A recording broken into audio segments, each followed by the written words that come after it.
We're going to talk about thinking big and receiving big. Now, it's interesting that just a little while ago when we were doing our reading that we came across some of that.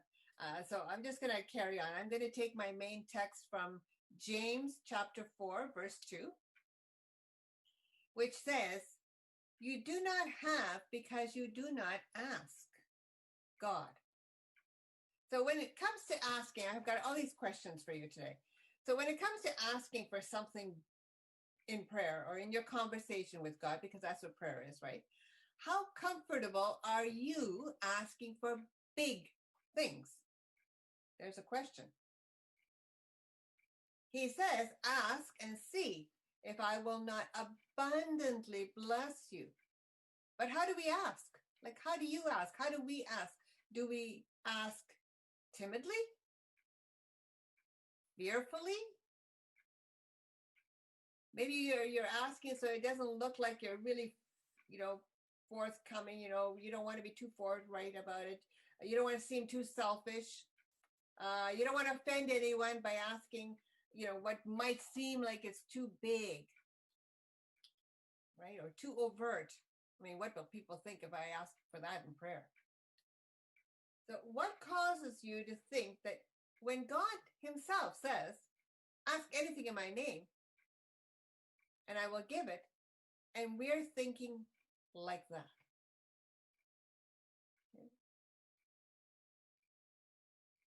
Why do we feel like we really shouldn't ask him for something for ourselves? I know I've talked to several of you before where, no, I pray for everyone else, and I'm going to ask God for things for everyone else, but I couldn't possibly ask for myself because, other people need things more than I do.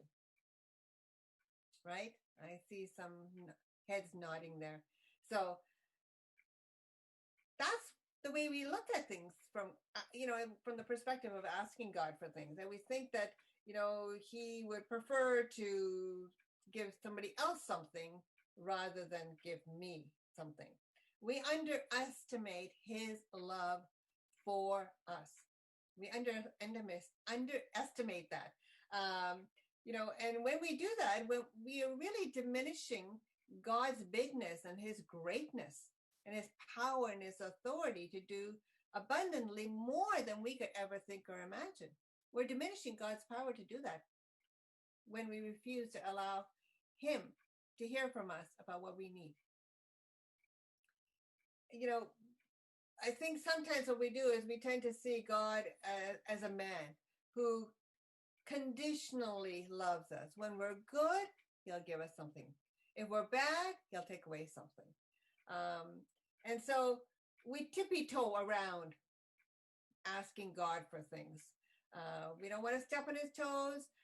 So we ask in prayer wistfully, hinting at things, not really confident. We're not really assured that he's going to do it, but we'll ask anyways in a way that doesn't sound too obtrusive.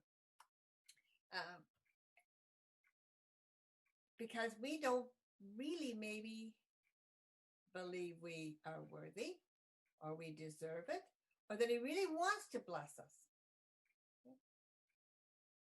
Those are some of the hindrances to praying big. So how large is your capacity to receive from him when it comes to prayer? Like, are you willing to receive from him? Sometimes we have these little barriers somewhere in our thinking, embedded somewhere in the past, that says, yeah, he might answer for other people, but, I prayed and I haven't really seen anything. And, maybe he just, we always think he's continually teaching us something. What is the heart of the Father when it comes to that for you? See, it's all about the relationship. I keep saying that, right? It's all about God's relationship with us, our relationship with him. How do we engage with him? How do we engage with him? So in one of our readings this morning, we read about Elijah and Elisha. Now, here's a man who had a huge capacity to receive. If we're looking for an example of someone who had a large capacity to receive, someone that we might want to use as an example. So it's the interaction between Elijah and Elisha, right? Elijah, before he was taken up into heaven, he asked Elisha, what can I do for you before I'm taken away? So not only did we read that he gave his mantle, he put his mantle upon him, but he asked Elisha, what would you like me to do for you? What can I give you before I leave? And Elisha, lickety split like that, no qualms about asking a lot. And here is Elijah. He is well known. He is a great prophet. He has done miracles. God has used him mightily. And here's Elisha, and he goes, that. So he has an answer for him. He says, please give me a double portion of your spirit. Give me double of the portion that you have. So I've seen all the things you've done, Elijah, and I want to be able to do twice as many. Now you might think, wow, that's pretty assertive of him, for want of a better word. He's not ashamed to ask him. He's not humbling himself before the prophet and says, oh, no, whatever you think is best is all fine with me. No, he is not doing that. He is actually saying what he wants. So there's nothing timid about Elisha. He's far from timid. And Elijah is far from offended, isn't he? He's not offended by what Elisha is asking him. In the end, Elisha does get a double portion, and he performed twice as many miracles in his lifetime that Elijah did. So the heart of Elijah was to be able to give to Elisha what was on his heart to receive. And his heart to receive was large. His capacity to receive was large. And so God, through Elijah, was able to anoint him in that anointing of being a great prophet and of doing miracles. So God doesn't ask us when we make requests. He doesn't say, make sure they're reasonable and they're practical. Okay, Vinita? He doesn't say that. He says, come to me liberally and without reproach. That's what it says. That's what it says in James 1:5. Liberally and without reproach. Like, come to me freely.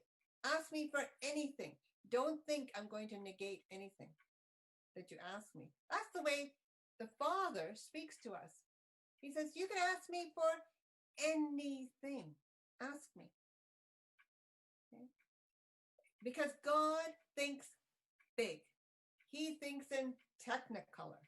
He thinks really huge. And his word says, only ask and I will give you the nations for your inheritance. The whole earth as your possession. So he doesn't want to just give you a little bit. He wants to give you nations. I mean, that's pretty big. So his desire to give you something is not just to get you by. It's not just to make sure that you have enough food for breakfast. No, he wants to make sure that you're amply supplied, because that's his heart. That's what he wants. So he wants us to be able to come to him boldly, stand before him in front of his throne and ask him for anything. Why? Because he loves you. You're his child. He's our Papa. He's our Father. He is a loving and kind and generous Father. He is royalty. He is a king, but he will drop everything, and heaven will be silenced when you ask him something because his ear is on you. Now you might think of a child, that wants to come over to speak to her daddy, and he's in the middle of a meeting. But if that dad first heart strings are attached to his child, he's going to say, oh, could you just hold the line for a second, please? And guess what would you like, sweetie? What can I get for you? Calms, meets that need, and then carries on. I think that's the heart of our Father, but much, much, much more so. So don't be afraid to come to him. Come to him with anything you want, anything you like. Okay? Because when you ask him for something, and it's in your heart to ask him for something, and you're living in this relationship with him, then you've already been so soaked in his presence that what he wants and what you want are almost the same. So it's going to be his pleasure to give you, was already on his heart to give you in the first place.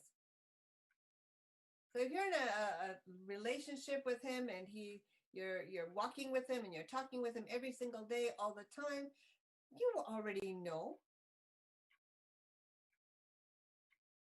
the love that he has for you. You're not going to go up to him and you're not going to necessarily ask him for a Porsche or whatever the newest, biggest car is right now, because you already have a vehicle and it gets you from here to there. But maybe you really need an area of influence to be enlarged because you really want to speak for him. You really want to invite people into that relationship. And that's already on his heart anyways, and so he's going to open up that door. But maybe you do need money and finances. And you think, well, I shouldn't really ask him for that. Well, he says, ask, and I'll give it to you. He knows what you need. He doesn't want you to be a pauper. That's not his heart. You're royalty. He wants to give to you, not so you can be selfish with what he gives you, but so you can use what he gives you to honor and glorify him. It's his desire, it's his good pleasure to give to you. So we can ask boldly, we can ask with anticipation, we can ask freely, we can ask in confidence, because the request that we're going to ask him is already coming from his heart towards us. And so when we ask and we have this capacity to receive, like a child, if they ask you for something and you say, yes, I'll give it to you, they'll say, okay, and they're ready to receive it, right? They're anticipating it.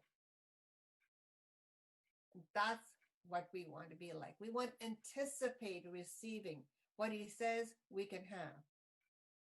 So we need to pray big, believe big, receive big. Just think that download from heaven that is available for you. And it's a download. It says in Malachi, see if I will not open up the treasure houses of heaven and pour out on you so abundantly that you will not be able to contain it. Like, that's his heart. Yeah. He wants to pour into us. He wants us to receive. He wants us to be open to everything that he wants to give to us. So just think if you lived in that state of mind all the time. Psalm 23 would be right up our alley. There is nothing that I lack. I lack nothing. Because you, Father, want to abundantly bless me. I lack nothing. So don't look for loopholes for why he won't provide it for you, because we do that. Don't look for the loopholes. Patch up those loopholes and go straight for what it is that you're after. I had this conversation this week actually with someone, and we were praying about, believing in the power of God's ability to heal. And so they were saying, well, God heals in so many different ways. He heals emotionally, sometimes it's about the relationships, it's about and all that. And I said, yes, that is all true. But God still heals. He heals, not just that, but I'm going like straight for the healing, like And that's making a stand, right? It's making a stand, and it's saying this is what I'm talking about. I'm coming boldly, I'm standing boldly, I'm anticipating, I'm patching up the loopholes, and I'm going for what he says.